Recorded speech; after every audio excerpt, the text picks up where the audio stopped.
দেখুন, প্রথম তো চুরি করা কাকে বলে জানতো না, হিংসা কাকে করা বলে জানতো না, কারোর জিনিসপত্র ছিনিয়ে নেওয়া কাকে বলে। প্রথমে তো আমরা কেউই মনুষ্য যখন মানে আদিম যুগে আদি মনুষ্যরা যখন প্রস্তর যুগে থাকতো, তখন তো তারা এইসব কিছুই জানতো না। শুধু ব্যবহার কি করতে জানতো, নিজের শক্তির খেলার উপর নির্ভর করে অন্যের থেকে জিনিস ছিনিয়ে নেওয়া, চুরি করা, এইসবই তার জানতো।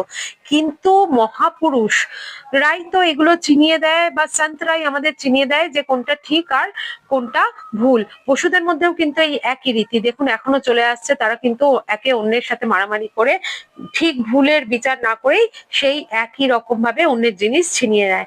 কিন্তু মনুষ্য কিভাবে জানলো যে অন্যের জিনিস যদি চুপচাপ নিয়ে নেওয়া হয় বা বলপূর্বক নিয়ে নেওয়া হয় তাকে চুরি বলে, আর সেটা কুকর্মের মধ্যে পড়ে। কে বলেছে এগুলো, এটা চুরি, এটা পাপ, এটা পুণ্য, এটা শাস্ত্র বলেছে বা বেদ বলেছে। প্রথমে তো মানুষ জানতো না।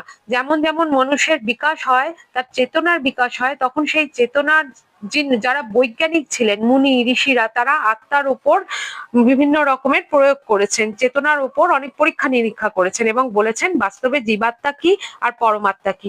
যারা উচ্চ কোটির আধ্যাত্মিক চিন্তন করেন তাদের দ্বারাই বেদ অবতরিত হয়েছিল।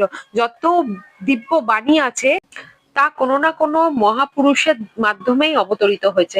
সাধারণ জীবনের উদাহরণ দিচ্ছি, আমরা সবাই শীতকালে গাজরের হালুয়া খাই, কিন্তু যিনি রান্না করেন বা জানেন তিনি তো জানেন যে গাজর দিয়ে এটা তৈরি হয়, তার পাক প্রণালী কিরকম হবে সব জানেন। কিন্তু যে কোনোদিনও রান্নাও করেনি বা জানেও না, সেও জানে গাজরের হালুয়া হয় গাজর দিয়ে, মূলো দিয়ে নয়।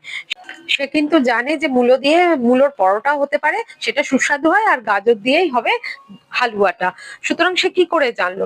সেও কিন্তু শুনে শুনে ছোট থেকে এগুলো কেউ না কেউ তাকে শিখিয়েছে বা বলেছে বলেই কিন্তু সে জানে। ঠিক সেই রকমই এগুলো তো বহির্জগতের কথা, তাহলে অন্তর্জগতের কথা কে শেখাবে আমাদের?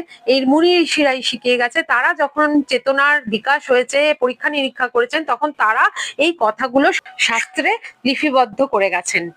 নিগমাগম গুণ দোষ বিভাগা। নিগমাগম মানে আবার বলে দিই যে বেদ আর পুরাণ, সেগুলোকে ভাগ করে আমাদের গুণ আর দোষগুলোকে বলে দিয়ে গেছে। সুতরাং জড় চেতন গুণ दोषमय विश्व किन्हीं करतार संत हंस गुण गहई पय परिहारी बारी বিকার।